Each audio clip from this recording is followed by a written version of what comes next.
आज तर जायचं होतं आपल्याला वृंदावनवर, गाडी सजवली आहे तिकडे. तर गाडी आली ती भयानक BMW. गाडीचं तर मजा झालं काय, नावच ऐकलं हैराण झालं तर आपण बुकतो. पा सिम्बॉल कसा आहे गाडीवर मस्त.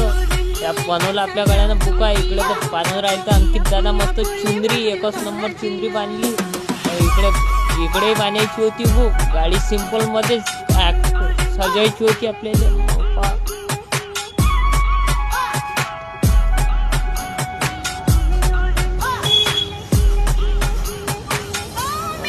इकडे कशी सजून राहील ती गाडी मस्त. कशी आहे BMW पोट्टी हो गाडी. पाहिली नसेल तर पाहून घ्या. इकडे तर लावले पूर्ण फुलच लावून राहील ते मस्त. हे लावलं आर्केटचं फुल आपल्या गळ्यानं. आरशावर मस्त पगार दिसते एकच नंबर. मग ते इकडे भाऊने दुकाय लावला. मग गाडीची मजा आहे.